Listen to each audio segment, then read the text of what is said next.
Hello students, कैसे हैं आप लोग। आई होप आप लोगों की पढ़ाई बहुत अच्छी चल रही होगी। देखिए, कल हमने 26 क्वेश्चन तक कंप्लीट किया था। आज हम क्या कर रहे हैं, उसके आगे शुरू कर रहे हैं। देखिए, हमारा क्वेश्चन है कि इसमें असत्य कथन कौन सा है, ये बताना है। ठीक है। पहला स्टेटमेंट क्या कह रहा है कि कैप्टन हॉकिंस जो हैं वो 1608 ईस्वी इंग्लैंड के राजा जेम्स प्रथम का पत्र लेकर मुगल बादशाह जहांगीर के दरबार में आए थे। दूसरा स्टेटमेंट क्या है कि जहांगीर ने 1613 ईस्वी में अंग्रेजों को सूरत में व्यापारिक कोठी खोलने की इजाज़त दी थी। और फिर हमारा है कि 1618 ईस्वी में सम्राट जेम्स प्रथम का दूत सर टॉमस रॉ जहांगीर के दरबार में पहुंचा था। तो ये रॉन्ग हो जाएगा क्योंकि ये हमारा 1618 में नहीं हुआ था, 1615 में। 1615 में क्या हुआ था कि सम्राट जेम्स प्रथम का जो दूत था सर टॉमस रो, वो जहांगीर के दरबार में पहुंचा था। फिर क्या है कि 1611 ईस्वी में अंग्रेजों ने सर्वप्रथम मसूलीपट्टनम में व्यापारिक कोठी की स्थापना की थी। ये हमारा सही है। ठीक है। कौन से सन में मैंने बोला, 1611 ईस्वी में। याद रखिएगा इसको। ठीक है, काफी इंपॉर्टेंट हो जाता है। और असत्य कथन पूछ रहा है तो ऑप्शन नंबर सी जो हो जाएगा ये इसका करेक्ट आंसर हो जाएगा। फिर अगला क्वेश्चन देख लेते हैं। देखिए, चार्टर्ड अधिनियम 1813 के बारे में बात कर रहा है। हम लोग काफ़ी आराम आराम से और आज काफ़ी ज़्यादा क्वेश्चन करने वाले हैं। ठीक है, तो बहुत ही पेशेंस के साथ आप लोग क्वेश्चन को देखिए, सुनिए, पढ़िए। ठीक है। देखिए, चार्टर्ड एक्ट 1813 के बारे में दो स्टेटमेंट है। पहला क्या दिया हुआ है कि कंपनी के अधिकार को पुनः 20 वर्षों के लिए बढ़ा दिया जाए, और दूसरा है कि ईसाई मिशनरियों को भारत में प्रवेश करने की छूट मिल गई चार्टर्ड एक्ट 1813 के माध्यम से। तो ये दोनों ही कथन क्या है, हमारा सही है। इस तरह से ऑप्शन नंबर सी जो हो जाएगा हमारा करेक्ट आंसर हो जाएगा। फिर देखिए कि अबू धाबी में आयोजित WTO के 13वें मंत्री स्तरीय सम्मेलन में किन दो देशों को विश्व व्यापार संगठन का नया सदस्य बनाया गया है। तो किन दो देशों को बनाया गया है, पहले तो कोमोरोस को बनाया गया और तिमोर लेस्ते को, ऑप्शन नंबर डी। फिर चार्टर्ड एक्ट 1833। देखिए, एक बात एकदम नोट डाउन कर लीजिए कि ये जो चार्टर्ड एक्ट्स है उससे बहुत ही सारे क्वेश्चन क्या होते हैं, PCS हो गए या कोई भी एग्जाम, इससे बहुत सारे क्वेश्चन क्या होते हैं, रिपीट होते हैं। ठीक है ना। आपने UPSC में भी PYQs देखे होंगे। चार्टर्ड एक्ट से बहुत सारे क्वेश्चन क्या हैं, हर साल पूछे जाते हैं। ठीक है। तो आप क्या कीजिएगा कि जितने भी चार्टर्ड एक्ट हैं सबका अलग से एक शॉर्ट नोट्स रेडी कर लीजिएगा, जिसको कि आप एग्ज़ाम के एक दिन पहले देखें और आपको सब कुछ याद आ जाए। ठीक है, ये मेरी तरफ से आपके लिए एक सलाह है। ठीक है। अब इस क्वेश्चन को देखते हैं। देखिए, इसमें बोल रहा है कि बंगाल के गवर्नर जनरल को अब भारत का गवर्नर जनरल बना दिया गया था चार्टर्ड एक्ट 1833 को। देखिए, ये हमारा UPSC 2023 का PYQ है। ठीक है, ये क्वेश्चन पूछा हुआ था कि कौन से एक्ट के माध्यम से बंगाल के गवर्नर जनरल को अब भारत का गवर्नर जनरल बना दिया गया था। तो ये हमारा चार्टर्ड एक्ट 1833 था। यही क्वेश्चन पूछा था। तो ये हमारा करेक्ट हो गया। फिर देखिए, लॉर्ड मैकाले को सर्वप्रथम गवर्नर जनरल की परिषद में विधि सदस्य बनाया गया। ये भी हमारा सही है, लेकिन यहाँ पूछ रहा है कि सही नहीं है। तो हमारा तो दोनों सही है। जब दोनों सही है तो हमारा करेक्ट आंसर हो जाएगा ऑप्शन नंबर डी। ठीक है, नन, ये हमारा क्या हो जाएगा, करेक्ट आंसर हो जाएगा। फिर देखिए, फिर अगला क्वेश्चन क्या है कि मैच द कॉलम है। ठीक है। देखिए, चार्टर्ड एक्ट 1813 जो था उस टाइम पे हमारे कौन थे, लॉर्ड मिंटो प्रथम थे। ठीक है। और भारतीय परिषद अधिनियम के टाइम लॉर्ड लेंसडाउन थे। फिर भारत सरकार अधिनियम 1935 के टाइम पे थे लॉर्ड विलिंगटन। फिर चार्टर्ड अधिनियम 1793 के टाइम थे सर जॉन शोर। इस तरह से जो हमारा करेक्ट आंसर हो जाएगा, ये हमारा क्या हो जाएगा, ऑप्शन नंबर सी। देखिए, एक बात नोट डाउन कर लीजिए, में जितने भी एक्ट्स हैं सबको एक लाइन से, और उस टाइम पे कौन थे हमारे जैसे कि हमारे हो गए वायस राय, हमारे गवर्नर जनरल, बंगाल के गवर्नर जनरल, सारे लोग थे ना। तो लाइन लाइन से जो है कौन से शासक आते गए उसके बारे में। ठीक है, और आप इसको नोट डाउन कर लेंगे। सबसे पहले देखिए, 1786 का अधिनियम, उस टाइम पे हमारे लॉर्ड कॉर्नवालिस थे। फिर चार्टर्ड अधिनियम 1793 में हमारे थे सर जॉन शोर। फिर चार्टर्ड अधिनियम 1813 में लॉर्ड मिंटो प्रथम, जो मैंने यहाँ पे बताया। ठीक है। फिर उसके बाद चार्टर्ड अधिनियम 1833 में लॉर्ड विलियम बेंटिंक थे। चार्टर्ड अधिनियम 1853 में लॉर्ड डलहौजी थे। भारत सरकार अधिनियम 1858 में लॉर्ड कैनिंग थे। भारतीय परिषद अधिनियम 1861 में लॉर्ड कैनिंग थे। फिर भारतीय परिषद अधिनियम 1892 में लॉर्ड लैंसडाउन थे। फिर भारतीय परिषद अधिनियम 1909 में लॉर्ड मिंटो द्वितीय थे। फिर भारत सरकार अधिनियम 1919 में लॉर्ड चेम्सफोर्ड थे। फिर भारत सरकार अधिनियम 1935 में थे लॉर्ड विलिंगटन, जो मैंने यहाँ पे बताया। फिर उसके बाद है भारतीय स्वतंत्रता अधिनियम 1947, जो कि बहुत इंपॉर्टेंट है, ये तो हम सबको याद होगा, ये लॉर्ड माउंटबेटन। अब आगे बढ़ते हैं। देखिए, नीति आयोग ने हाल ही में ग्लोबल साउथ इनोवेशन प्रोग्राम के लिए किसके साथ समझौता किया है? तो विश्व बौद्धिक संपदा संगठन के साथ, ऑप्शन नंबर डी, इसके साथ क्या किया है? समझौता किया है। अगर मैं आपसे एक क्वेश्चन पूछूं कि नीति आयोग के जो उपाध्यक्ष है वर्तमान में कौन है, तो श्री सुमन बेरी हैं, ठीक है। और विश्व बौद्धिक संपदा संगठन का जो मुख्यालय है वो कहाँ है? तो वो जिनेवा, स्विट्जरलैंड में है। 2 क्वेश्चन और हमारा रेडी हो गया। अब आइए देखते हैं कि निम्नलिखित में से कौन सा जो स्टेटमेंट है वो हमारा सही है। देखिए, फिर हमारा अगला क्वेश्चन क्या है कि इसमें सत्य कथन पूछना है, तो हमारा चारों स्टेटमेंट को एक बार पढ़ लेते हैं। सबसे पहले लिखा हुआ है कि प्रथम बौद्ध संगीति राजगृह में 450 ईसा पूर्व में आयोजित की गई थी। दूसरा है कि द्वितीय बौद्ध संगीति वैशाली में 350 ईसा पूर्व में आयोजित की गई थी। तृतीय बौद्ध संगीति पाटलिपुत्र में 283 ईसा पूर्व में आयोजित किया गया था। और चौथा है कि चतुर्थ बौद्ध संगीति का जो आयोजन है वो हमारा कश्मीर में 72 ईस्वी में किया गया था। तो जो हमारा सत्य कथन है वो ऑप्शन नंबर डी है, क्योंकि हाँ, चतुर्थ बौद्ध संगीति का जो आयोजन है वो हमारे कश्मीर में था, ठीक है, 72 ईस्वी में किया गया था। लेकिन जो बाकी के दिए हुए हैं स्टेटमेंट्स वो हमारा रॉन्ग है, क्योंकि जो प्रथम बौद्ध संगीति था वो राजगृह में तो किया गया था, लेकिन ये हमारा 483 ईसा पूर्व में किया गया था, ठीक है। फिर है द्वितीय बौद्ध संगीति। द्वितीय बौद्ध संगीति हमारा कब किया गया था? ये हमारा किया गया था 383। इसी तरीके से जो हमारा तृतीय बौद्ध संगीति है वो हमारा किया गया था 250, ठीक है। चतुर्थ बौद्ध संगीति हमारा 72 ईस्वी में किया गया था, ये सही है, ठीक है। देखिए, ये हमारा बहुत इंपॉर्टेंट क्वेश्चन है, ठीक है, इसको एकदम अच्छे से नोट डाउन कर लीजिए। असत्य कथन का क्या करना है?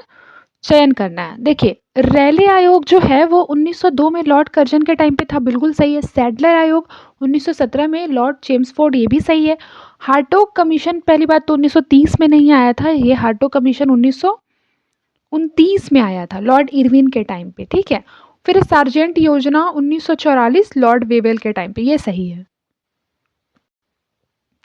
ये सभी में जो हमारा कॉमन थिंग है वो हमारा क्या है कि ये सभी जो आयोग हैं वो हमारे शिक्षा के लिए बनाई गई थी। किसके लिए बनाई गई थी? शिक्षा के लिए बनाई गई थी, ठीक है। फिर देखिए, मैच द कॉलम है जिसमें एक साइड पर दिया हुआ है आयोग के नाम और फिर कौन से ईयर में बनाया गया था। तो आइए देख लेते हैं।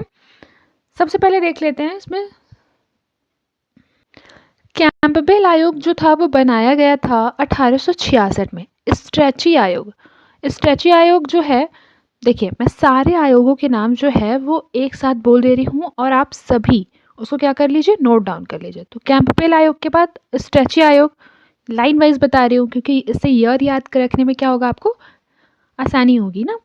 तो स्ट्रेची आयोग 1880 में, ये हमारा 1866, फिर वो हमारा 1880 में हो गई। फिर हमारा लॉयल आयोग जो है वो 1886 में हो गया। फिर मैकडोनेल जो हमारा हो जाएगा वो हमारा हो जाएगा 1900 में, ठीक है। फिर उसके बाद देख लीजिए, फिर अब मैंसफील्ड हो जाएगा हमारा 1886 में, वो भी ठीक है। फिर हमारा हिल्टन यंग आयोग जो हमारा हो जाएगा वो हमारा हो जाएगा 1926 में। और फ्रेजर कमीशन हमारा लॉर्ड कर्जन के टाइम पे बनाया गया था। फ्रेजर कमीशन याद रखिएगा रिलेटेड है एग्रीकल्चर से, ठीक है। किससे रिलेटेड है? एग्रीकल्चर से। और ये बनाया गया था 1902 में, ठीक है।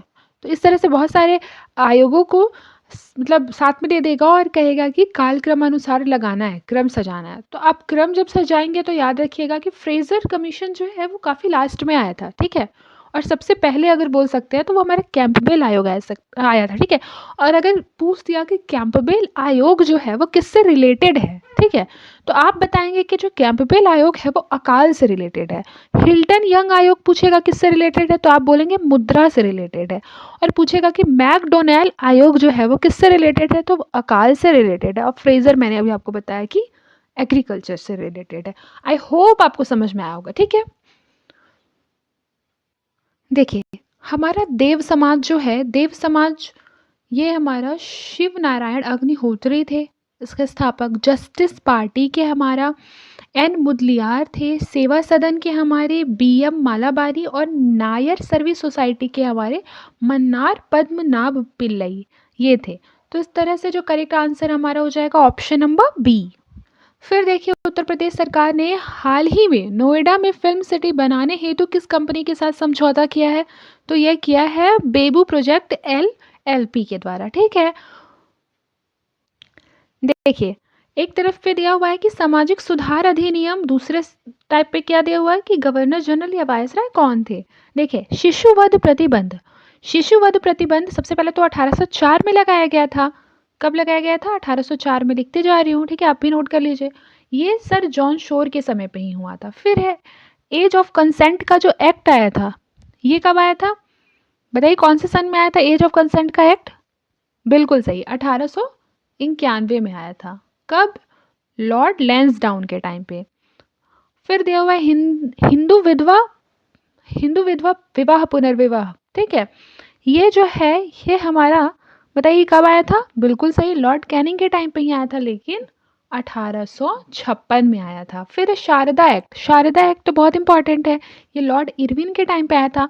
अगर कोई ईयर पूछेगा तो हमारा कब आया था? 1930 में आया था। देखिए, मैंने यहाँ पे डेट इसलिए बताया है क्योंकि जब कालक्रम सजाने के लिए बोल देता है, ठीक है, तो ये इसके लिए बहुत इंपॉर्टेंट हो जाता है। जैसे ये सारे एक्ट्स दे देंगे, बोलेंगे कि डेट के हिसाब से क्रम सजाइए कि कौन सा पहले आया था कौन से बाद में, उसके लिए, ठीक है। तो आपको पता चल गया कि जो शारदा एक्ट है वो हमारा 1930 में आया था, काफ़ी लास्ट में आया था। तो अगर आप एलिमिनेट भी कर देंगे तो शारदा एक्ट को तो एक एलिमिनेट कर देंगे तो आंसर लाना जो होता है काफ़ी ईजी हो जाएगा। आई होप आपको क्लियर हुआ होगा। इस तरह से जो उसका करेक्ट आंसर है वो ऑप्शन नंबर सी। देखिए, अब इसमें पूछ रहा है कि असत्य कथन का चयन करना है। तो सबसे पहला ये स्टेटमेंट्स पर नज़र डालते हैं। सबसे पहले 1904 ईस्वी में मित्र मेला का अभिनव भारत में विलय हो गया था, सही है। और गोखले ने गणपति उत्सव एवं शिवाजी उत्सव मनाना आरंभ किया था, तो गलत है, क्योंकि गणपति उत्सव हमारा किसने बनाया था? बाल गंगाधर तिलक ने। फिर अनुशीलन समिति की जो स्थापना है वो प्रथम प्रमथनाथ मित्र और सतीश चंद्र बोस ने की थी, ये भी सही है। फिर चापेकर बंधुओं ने प्लेग कमिश्नर रैंड और लेफ्टिनेंट एम हर्स्ट की हत्या कर दी थी, ये भी हमारा क्या हो जाएगा? सही हो जाएगा। तो इस तरह से हमारा जो करेक्ट आंसर पूछ रहा है क्वेश्चन के हिसाब से असत्य पूछा है ना, तो ऑप्शन नंबर बी हमारा क्या होगा? करेक्ट आंसर होगा। देखिए, भारत में मजदूर आंदोलन के बारे में बात हो रही है, ठीक है। तो आइए सबसे पहले स्टेटमेंट्स पर नज़र डालते हैं। देखिए, भारत का पहला व्यवस्थित श्रमिक संघ जो है वह मद्रास श्रमिक संघ था, जिसकी स्थापना बीपी वाडिया द्वारा की गई थी। फिर अखिल भारतीय स्तर का प्रथम संगठन NM जोशी, जोसेफ बैप्टिस्ट और लाला लाजपत राय के प्रयासों से अखिल भारतीय ट्रेड यूनियन कांग्रेस के नाम से बनाया गया था, ठीक है। ये दोनों ही स्टेटमेंट हमारा क्या हो जाएगा? सही हो जाएगा, ठीक है।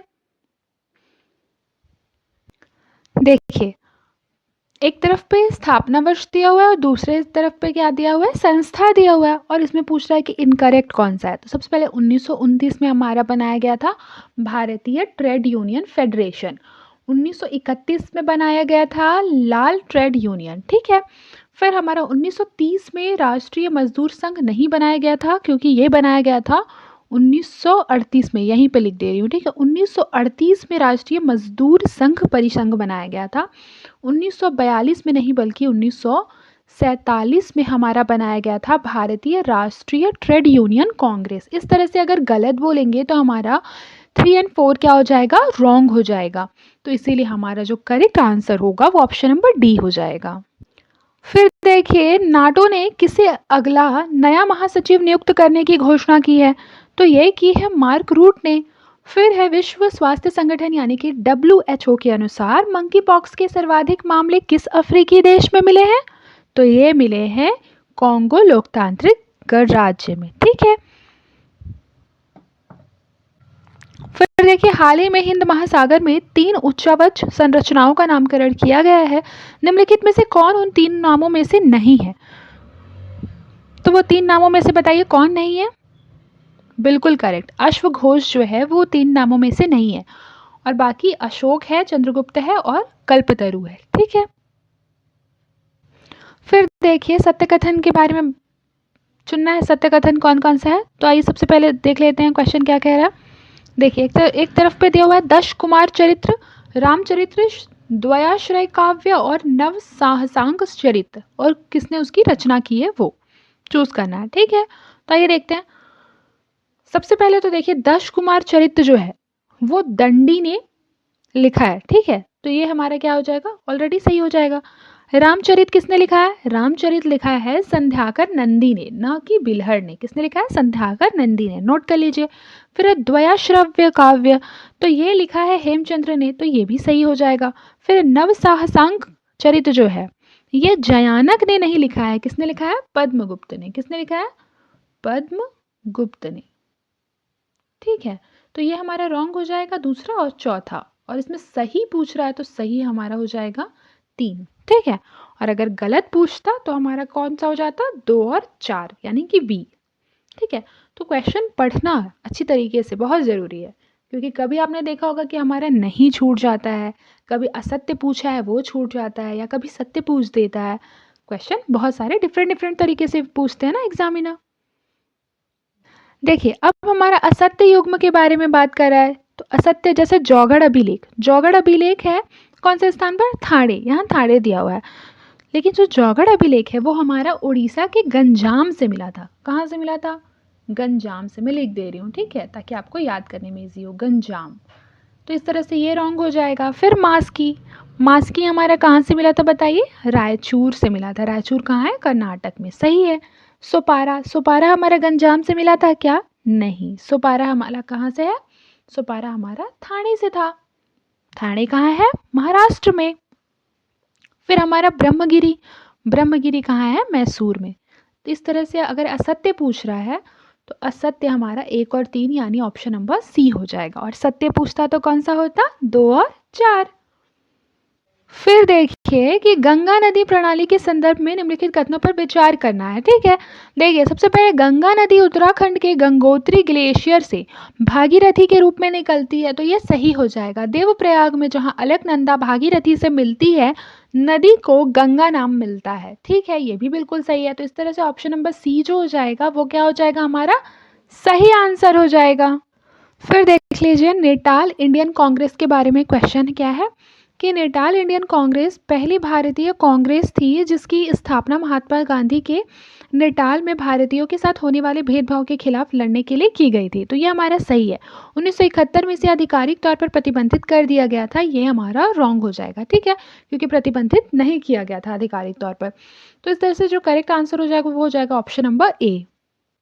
फिर देखिए अगला क्वेश्चन हमारा क्या कह रहा है कि हाल ही में सांस्कृतिक संपत्ति समझौता किन 2 देशों के मध्य हुआ है? तो ये हमारा हुआ है भारत और संयुक्त राज्य अमेरिका के मध्य। और हाल ही में पर्यावरण उत्पाद सूचकांक लॉन्च करने वाला पहला भारतीय राज्य कौन सा बना है? तो ये हमारा बना है उत्तराखंड। उत्तराखंड ने हाल ही में पर्यावरण उत्पाद सूचकांक लॉन्च किया है। फिर देखिए कि स्वच्छ नदियों पर स्मार्ट प्रयोगशाला कहाँ स्थापना हुआ है उसका? तो ये हमारा हुआ है उत्तर प्रदेश में। ठीक है, तो उत्तर प्रदेश में यूपीपीसीएस के लिए तो ये क्वेश्चन बहुत इंपॉर्टेंट हो जाता है इस साल के लिए। ठीक है, स्वच्छ नदियों पर स्मार्ट प्रयोगशाला कहाँ स्थापित हुआ है? तो उत्तर प्रदेश में। और आपको तो पता ही होगा कि अब 22 दिसंबर को एग्ज़ाम हो गया है, तो अभी हमारे पास 1 महीने से थोड़ा ज़्यादा वक्त है। ठीक है, तो इसलिए अब से डेली क्लासेस होंगे और 100 क्वेश्चन तो डेली ही कराया जाएगा। ठीक है, 100 क्वेश्चन। ठीक है, और मतलब अगर 100 नहीं भी हो पाता है तो 50 तो डेली कराया जाएगा। तो अगर मैं आपको जैसे क्वेश्चन करा रही हूँ तो आप पहले क्या कीजिए, जब मैं क्वेश्चन पढ़ती हूँ तो आप अपने मन में 1 मिनट का पॉज लेकर वीडियो रोक कर देख लिया कीजिए कि आपने क्या आंसर टिक किया और करेक्ट आंसर क्या है। इस तरह से क्या हो जाएगा, आपका 50 क्वेश्चन का डेली टेस्ट भी हो जाएगा। ठीक है, आगे देखते हैं क्वेश्चन क्या है कि उत्तर प्रदेश सरकार का अनुपूरक बजट जुलाई 2024 में कितने करोड़ रुपए का पेश किया गया है? तो ये पेश किया गया है हमारा ऑप्शन नंबर ए 12,209.93 करोड़ रुपए। ठीक है। फिर निम्नलिखित में से असत्य कथन के बारे में पूछ रहा है, तो असत्य कथन देख लेते हैं। सबसे पहले तो उत्तर प्रदेश के राजस्थान से सटे जिले जो है वो आगरा और मथुरा है, ये सही हो जाएगा। उत्तर प्रदेश के सोनभद्र जिले से सटे राज्यों की संख्या 4 है, ये भी सही हो जाएगा। उत्तर प्रदेश के नेपाल से सटे जो 9 जिले हैं, तो ये हमारा क्या हो जाएगा, रॉन्ग हो जाएगा। फिर झारखंड से सटा जिला बलिया है, ये भी क्या हो जाएगा हमारा, रॉन्ग हो जाएगा। देखिए उत्तर प्रदेश के नेपाल से जो सटे जिले हैं वो क्या है हो जाएंगे हमारे 7 जिले सटे हैं, और झारखंड से जो सटने वाला जिला है वो हमारा सोनभद्र है, ना कि बलिया है। उत्तर प्रदेश के नेपाल से सटे जो 9 जिले हैं उनके नाम देख लीजिए। सबसे पहले महाराजगंज, सिद्धार्थनगर, फिर बलरामपुर, श्रावस्ती, बहराइच, लखीमपुर खीरी और पीलीभीत। ठीक है, आपको क्लियर हुआ होगा और आपने नोट डाउन भी किया होगा। ठीक है, इस तरह से जो इसका सही आंसर हो जाएगा हमारा हो जाएगा ऑप्शन नंबर डी। ठीक है, 3 और 4 हमारा रॉन्ग था, ये दोनों हमारा सही था। देखिए अगला क्वेश्चन क्या है कि गंगा के बाएं किनारे से मिलने वाली नदी कौन है? तो गंगा के जो बाएं किनारे से मिलने वाली नदी है वो हमारा हो जाएगी रामगंगा। बाकी जो यमुना है, टोंस है, चंद्रप्रभा है, वो गंगा की कौन सी नदी है? देखिए सबसे पहले मैं आपको बताती हूँ, मैं आप देख लीजिए। जैसे मान लीजिए गंगा नदी यहाँ गंगोत्री से ये प्रारंभ होते हुए यहाँ ये बंगाल की खाड़ी में आ रही है, तो इस साइड पे हमारे ये बाएं तट की नदियाँ हो जाएंगी, ये हमारे क्या हो जाएंगी, दाएं तट की नदियाँ हो जाएंगी। तो बाएं तट से हमारी क्या मिल रही है, हमारी बाएं तट से मिलने वाली नदी जो हो जाएगी ये हमारी क्या हो जाएगी, रामगंगा हो जाएगी। बाकी जो यमुना है, टोंस है, चंद्रप्रभा है, ये हमारी कौन सी नदी हो जाएगी, ये हमारी हो जाएगी दाएं तट से मिलने वाली नदी। क्योंकि याद रखिएगा यमुना जो है इस तरह से आके कैसे मिलती है, इधर मिलती है, ये हमारा हो जाएगा, ये दायां साइड हो जाएगा। ठीक है, और रामगंगा भी इधर ही है, चंद्रप्रभा और टोंस भी इधर ही है, और रामगंगा क्या है, ये बाईं तरफ है। सॉरी, रामगंगा जो है हमारा बाईं तरफ है, इस ओर है। ठीक है, आई होप आपको क्लियर हुआ होगा। फिर देखिए कि असत्य कथन का चयन करना है। उत्तर प्रदेश का शुद्ध सिंचित क्षेत्रफल 143.3 लाख हेक्टेयर है, ये सही है। उत्तर प्रदेश का 15.2% भूभाग की सिंचाई नहरों द्वारा होती है, ये भी सही है। और 74.9% भूभाग की जो सिंचाई है वो नलकूपों के द्वारा होती है, ये भी हमारा सही है। और ऑप्शन नंबर डी है कि उपर्युक्त सभी कथन असत्य हैं, तो यही हमारा असत्य हो जाएगा। और यहाँ क्या पूछा है, असत्य पूछा है, क्योंकि ये सब तो सही है। तो इस तरह से हमारा जो डी हो जाएगा वो हमारा सही आंसर हो जाएगा। देखिए अब हमारा सत्य कथन के बारे में पूछ रहा है, तो उत्तर प्रदेश राज्य के कुल क्षेत्रफल का 6.15% जो है वो वनावरण है। ठीक है, मतलब वन से घिरा हुआ है। ठीक है, बिल्कुल सही है। फिर सर्वाधिक वन क्षेत्र वाले जिले जो है वो सोनभद्र है, लखीमपुर खीरी है, बिल्कुल सही है। सर्वाधिक वन प्रतिशत वाले जिले के रूप में सोनभद्र और चंदौली है। फिर अब प्रदेश में सर्वाधिक अति सघन वन जो है वो लखीमपुर खीरी जिले में, ये भी हमारा सही। इस तरह से ऑप्शन नंबर डी मतलब ऑल, ये हमारा क्या हो जाएगा, सही आंसर हो जाएगा। फिर देखिए मैच द कॉलम है, जिसमें एक साइड पे उद्योग दिया हुआ है और स्थान दिया हुआ है, तो आइए इसे मैच कर लेते हैं। देखिए सबसे पहले तो दिया हुआ है हमारा Indian telephone industry. Indian telephone industry जो है ये हमारा रायबरेली में है, नैनी में है और कहाँ है, मनकापुर में है। तो इस तरह से ये हमारा टेलीफोन इंडस्ट्री एक का हमारा 4 हो जाएगा। ठीक है, फिर हिंदुस्तान एल्यूमिनियम कॉरपोरेशन, ये हमारा हो जाएगा रेणुकूट में है। ठीक है, फिर हिंदुस्तान एरोनॉटिक्स लिमिटेड, ये हमारा कहाँ पे हो जाएगा, ये हमारा हो जाएगा लखनऊ में, सीधे में ही दिया हुआ है। फिर ट्रांसफॉर्मर फैक्ट्री, ये हमारा झांसी में। इस तरह से जो डी हो जाएगा हमारा, ये क्या हो जाएगा, सही आंसर हो जाएगा। देखिए फिर इसमें बोल रहा है सत्य कथन का चयन करना है। ठीक है, तो सबसे पहले देखिए कि कश्मीर घाटी पीर पंचाल और हिमाद्री पर्वत श्रेणियों के बीच स्थित है, सही है। हिमालय पर्वत श्रेणी में चो ऊ लोहोत से अवस्थित है, सही है। पटकाई पहाड़ियाँ असम में तो है नहीं।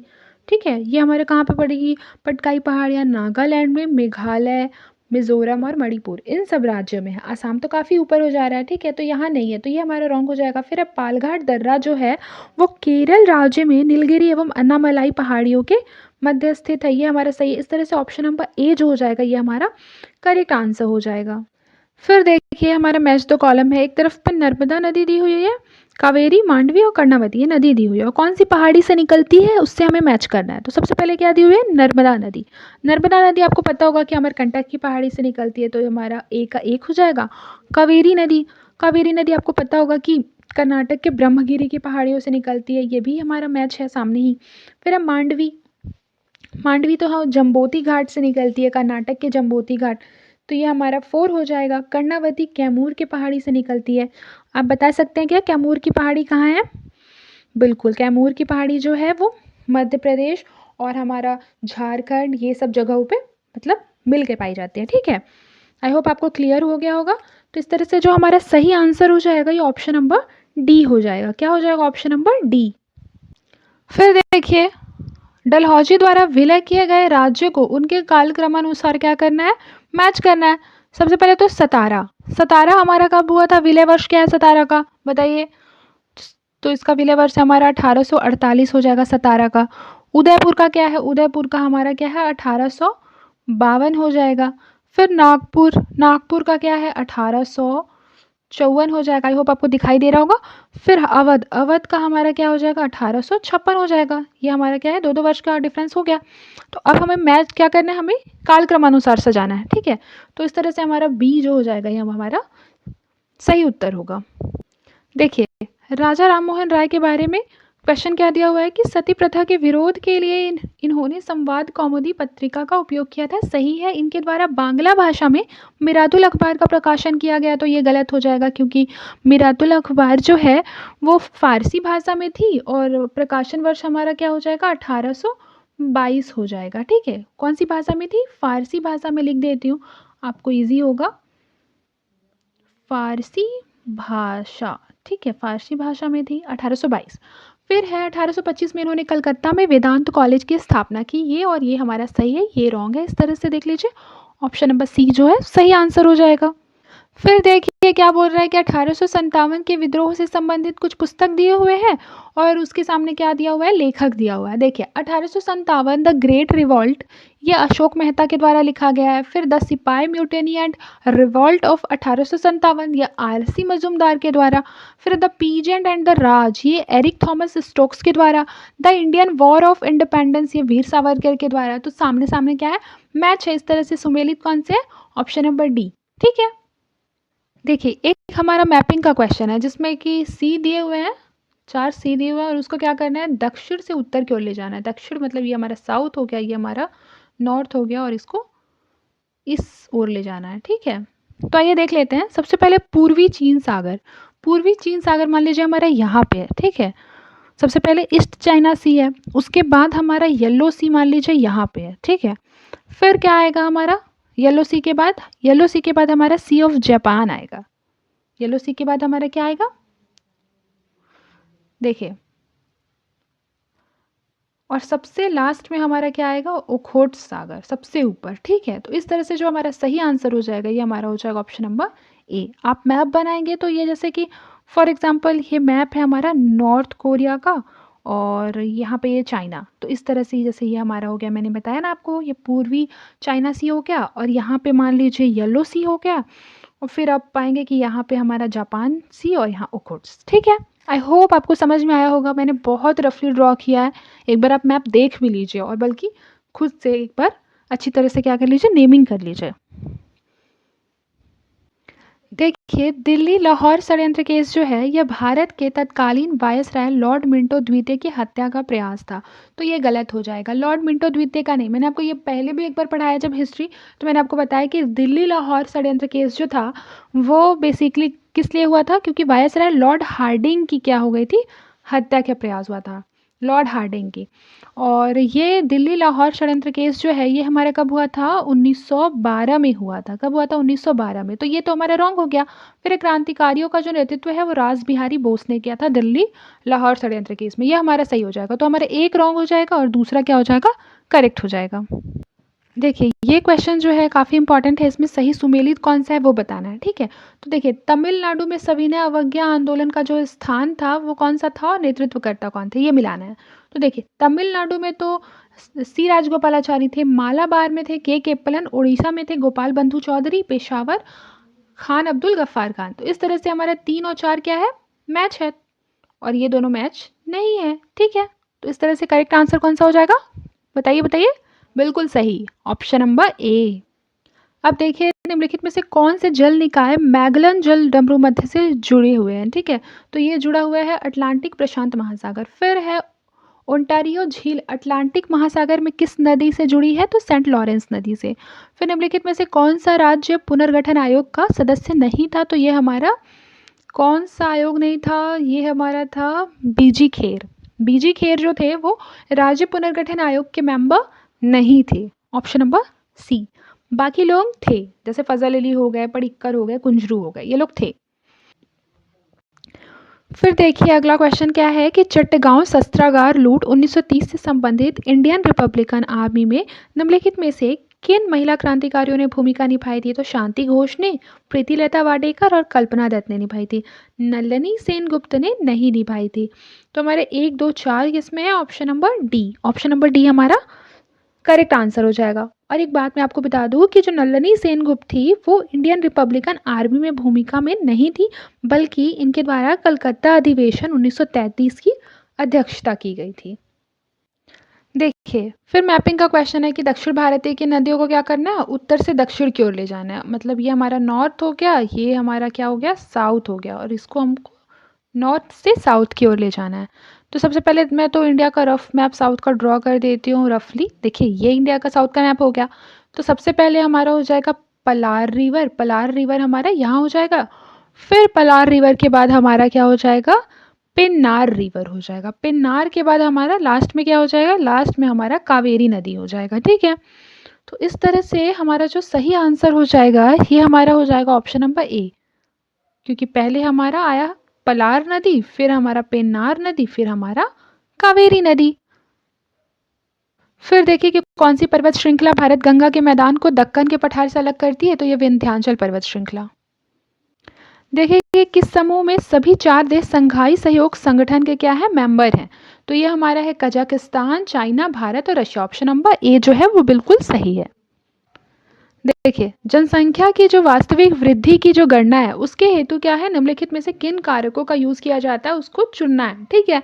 तो देखिए उसके लिए जन्म का भी यूज होता है, मृत्यु का भी यूज होता है, अप्रवास का भी यूज होता है और उत्प्रवास का भी यूज होता है। इस तरह से जो ऑप्शन नंबर डी हो जाएगा वो हमारा क्या हो जाएगा? सही आंसर हो जाएगा। देखिए अब हमारा अगला क्वेश्चन क्या है? अगला क्वेश्चन हमारा बोल रहा है कि लैटेराइट मृदा के बारे में कौन सा जो स्टेटमेंट है वो सही नहीं है? तो सबसे पहले यह प्रायद्वीपीय पठार के ऊपरी भागों में पाया जाता है, लैटेराइट मृदा ऊपरी भागों में, ठीक है? तो ये हमारा सही हो जाएगा। फिर इसकी उत्पत्ति चूना और सिलिका के निक्षालन से हुई है, सही है। और इसमें एल्यूमिनियम ऑक्साइड की कमी तथा पोटास, चूना और कार्बनिक तत्वों की अधिकता पाई जाती है, ये रॉन्ग है, क्योंकि हमें पता है कि एल्यूमिनियम ऑक्साइड और जो आयरन ऑक्साइड होता है ये लैटेराइट मृदा में पाई जाती है। दैट्स वाई लैटेराइट मृदा का जो कलर होता है थोड़ा क्या होता है? रेडिश होता है, ठीक है? तो ये हमारा रॉन्ग हो गया। फिर है कि यह काजू, चावल, तंबाकू की खेती के लिए उपयुक्त है। हाँ, तो ये सही हो जाएगा। और नहीं पूछ रहा है तो ऑप्शन नंबर सी इसका करेक्ट आंसर हो जाएगा। देखिए भारत में चाय की खेती के लिए दशाओं के बारे में पूछ रहा है, तो सबसे पहले तो अधिक वर्षा, उच्च तापमान होना चाहिए, जलोढ़ मृदा होनी चाहिए, ठीक है? देखिए जल को रोक कर रखने वाली भूमि तो दलदल हो जाएगी, तो दलदल भूमि क्या है? नहीं चाहिए, ठीक है? इस तरह से सही आंसर हमारा ऑप्शन नंबर ए हो जाएगा। देखिए तेल परिष्करण एवं संबंधित राज्य, ठीक है? तो आइए सबसे पहले देख लेते हैं तातीपाका। तातीपाका आंध्र प्रदेश में है। और फिर उसके बाद है बीना। बीना हमारा कहाँ पे है? तो बीना हमारा है मध्य प्रदेश में। मनाली, मनाली हमारा हो जाएगा तमिलनाडु में। नुमालीगढ़, नुमालीगढ़ कहाँ हो जाएगा बताइए? बिल्कुल करेक्ट, नुमालीगढ़ हमारा असम में। इस तरह से जो सही आंसर हमारा हो जाएगा ये क्या हो जाएगा? Option number B. फिर देखिए लिखा है भूमध्य रेखा के आसपास उष्णकटिबंधीय चक्रवात उत्पन्न नहीं होते हैं, ठीक है? तो ये हमारा सही है, उष्णकटिबंधीय चक्रवात भूमध्य रेखा के आसपास उत्पन्न नहीं होते हैं। फिर लिखा है भूमध्य रेखा पर गुरुत्वाकर्षण का मान सबसे कम होता है। ये दोनों ही सही है, लेकिन ये इसकी सही व्याख्या नहीं करता, तो ऑप्शन नंबर बी सही हो जाएगा। देखिए अब हमारा अगला क्वेश्चन क्या है, मैच द कॉलम, जिसमें एक साइड पे विश्व के हीरा उत्पादन क्षेत्र दिए हुए हैं और उसकी अवस्थिति क्या है। तो देखिए मिर्नी रशिया का एक प्रमुख क्या है, हीरा उत्पादन क्षेत्र है, सही है, ये हमारा सही हो गया। लेकिन कुलीनन खान और प्रीमियम खान ये हमारे यहाँ नहीं बल्कि कहाँ है, साउथ अफ्रीका में है। कहाँ है हमारा, साउथ अफ्रीका में, ठीक है, देख लीजिएगा साउथ अफ्रीका में। इस तरह से अब सही नहीं है पूछ रहा है, तो हमारा कौन सा सही नहीं होगा, 2 और 3 हमारा सही नहीं होगा, तो सी हमारा सही आंसर है। फिर देखिए एक तरफ पे पठार है, एक तरफ पे उसकी अवस्थिति, आइए उसे भी मैच कर लेते हैं।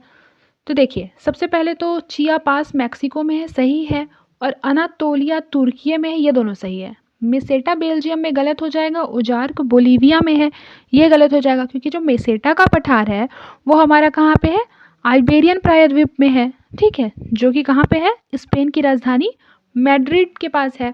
और ओजार्क, ओजार्क का जो हमारा पठार है वो कहाँ है बताइए, बिल्कुल ये अमेरिका में स्थित है, ठीक है, ओजार्क कहाँ है, अमेरिका में है, तो ये तो हमें याद होना ही चाहिए, कहाँ पे है, अमेरिका में है, क्योंकि इस बार तो अमेरिका चर्चे में है, और जो हमारा न्यूज़ में चर्चे में होता है उसी से मैपिंग के क्वेश्चन क्या होता है, बनाए जाते हैं, ठीक है।